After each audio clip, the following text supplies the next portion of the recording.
আসসালামু আলাইকুম। আমি আজকে আপনাদের জন্য নিয়ে এসেছি চিকেন কুরমা রেসিপি। এজন্য প্রথমে লাগবে আমার 1 কেজি ওজনের একটা চিকেন। এটাকে আমি কেটে ধুয়ে নিয়েছি। তারপর লাগবে পেঁয়াজ কুচি, তারপর লাগবে কিছু গোটা মশলা। আমি এখানে গোটা মশলাগুলো প্লেটে সুন্দর করে সাজিয়ে নিয়েছি। এলাচ, দারচিনি, কাঁচামরিচ, তেজপাতা, লং, জয়ত্রী। তারপরে এখানে নিয়েছি আমি রসুন বাটা, আদা বাটা, বাদাম বাটা, টক দই, লবণ, পেঁয়াজ বাটা। প্রথমে এখানে চিকেনটাকে সুন্দর করে কেটে পরিষ্কার করে নিতে হবে। তারপর চিকেনের মধ্যে টক দই 1/4 কাপ, এখানে আমি টক দইটা নিয়েছি 1/4 কাপ। 1/4 কাপ টক দই দিয়ে হাফ চামচ লবণ দিয়ে চিকেনটাকে সুন্দর করে ম্যারিনেট করে রাখতে হবে আধা ঘন্টার জন্য। আধা ঘন্টা হয়ে গেলে একটি কড়াই চুলায় বসিয়ে কড়াইয়ে আমি তেল দিয়ে নিচ্ছি। এখানে তেলটা আমি ইউজ করেছি 1 কাপের মতো। কুরমায় তেলটা একটু বেশি লাগে। তারপরে আমি এখানে হাফ কাপ পেঁয়াজ কুচি দিয়ে দিচ্ছি। পেঁয়াজটাকে হালকা আঁচে লাল লাল করে ভেজে নিতে হবে। এখন আমাদের ওয়েট করতে হবে পেঁয়াজটা লাল হয়ে আসা পর্যন্ত। হালকা আঁচে পেঁয়াজটাকে সুন্দর করে নেড়ে নেড়ে ভেজে নিতে হবে।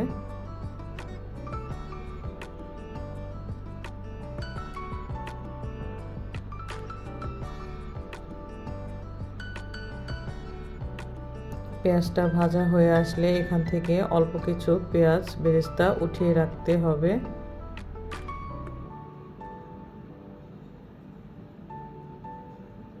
উঠিয়ে রাখা পেঁয়াজ বেরেস্তাটা আমরা পরে কুরমাতে ইউজ করব। আজকে কুরমার জন্য আমি সোনালী মুরগি নিয়েছি। ধুয়ে পরিষ্কার করে নেওয়ার পরে ওজন ছিল 1 কেজি। এখানে আমি এখন গোটা মশলাগুলো অ্যাড করে দিচ্ছি। তারপর দিয়ে দিচ্ছি 1 কাপ পরিমাণ পেঁয়াজ বাটা। কুরমাতে পেঁয়াজ বাটার পরিমাণ একটু বেশি লাগে। তারপর পেঁয়াজ বাটাটাকে আমি তেলের সাথে সুন্দর করে মিশিয়ে নিচ্ছি। পেঁয়াজ বাটাটাকে সুন্দর করে মিশিয়ে নিয়ে আমি এখানে বাকি মশলাগুলো অ্যাড করে দিব। এখানে দিয়ে দিলাম 1 চা চামচ লবণ। লবণটাকে সুন্দর করে মশলার সাথে মিশিয়ে নিতে হবে। তারপর এখানে আমি দিয়ে দিচ্ছি 1.5 চা চামচ আদা বাটা, 1.5 চা চামচ রসুন বাটা,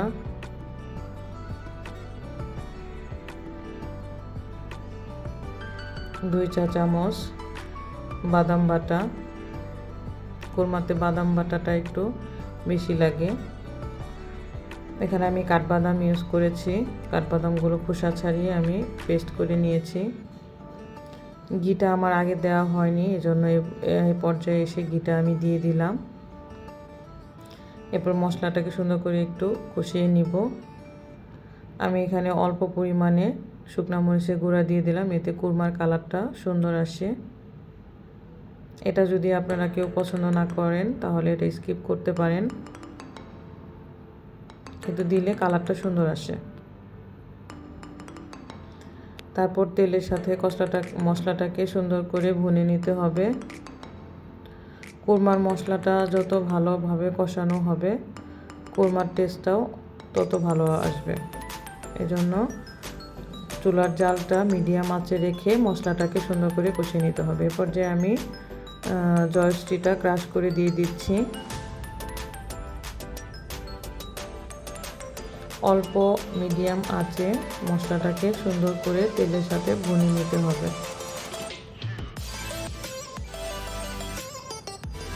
সাইডে মশলা লেগে গেলে সুন্দর করে নেড়ে উঠিয়ে আনতে হবে।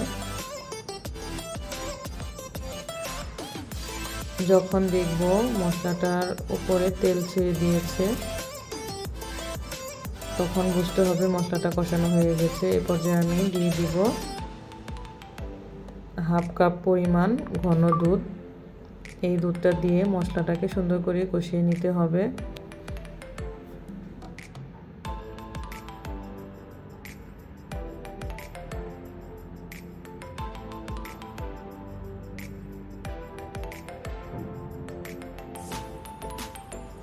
মশলাটা সুন্দর করে কষানো হলে এখানে ম্যারিনেট করা চিকেনগুলো এখন আমি দিয়ে দিব।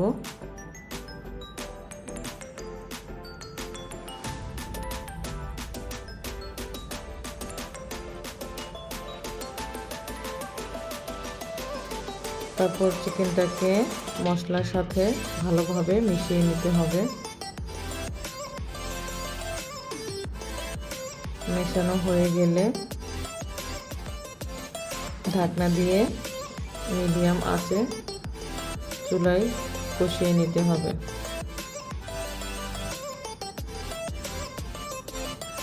এ পর্যায়ে চুলার আঁচটা মিডিয়ামে রাখতে হবে। ঢাকনা খুলে একটু পরপর নেড়ে নিতে হবে যেন মশলাটা নিচে না লেগে যায়। মশলা না লেগে গেলে চিকেন কোরমার টেস্ট নষ্ট হয়ে যাবে। চিকেনটাকে মশলার সাথে অল্প আঁচে অনেক সময় ধরে কষিয়ে নিতে হবে। চিকেনটা যত কষানো হবে কোরমার টেস্টটা তত ভালো হবে।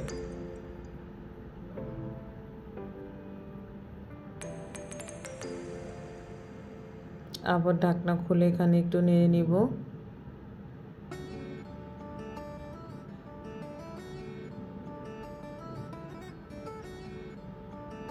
এক কথায় কষানোর মধ্যে চিকেনটাকে 80% সিদ্ধ করে ফেলতে হবে।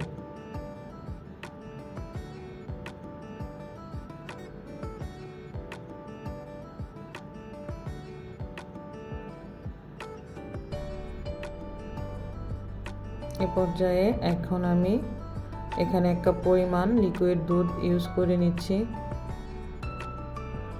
দুধটা দিয়ে সুন্দর করে চিকেনের সাথে ভালো করে মিশিয়ে নিতে হবে।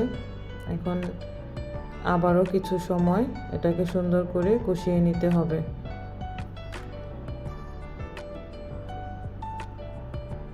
মেশানো হয়ে গেলে আবারও ঢাকনা দিয়ে সুন্দর করে রান্না করে নিতে হবে।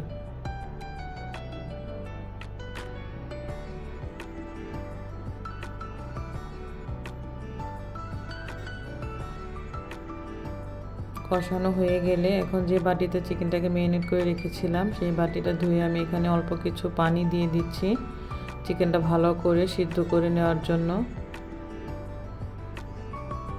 তারপর ঢাকনা দিয়ে ঢেকে জালটা একটু বাড়িয়ে রান্না করে নিতে হবে। রান্না হয়ে গেলে চিকেনটা চেক করে দেখতে হবে সিদ্ধ হয়েছে কিনা।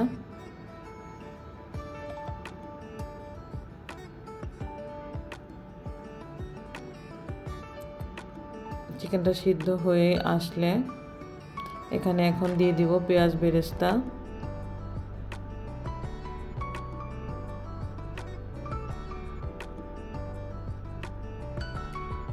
তারপর দিয়ে দিব 2 চা চামচ গুঁড়া দুধ।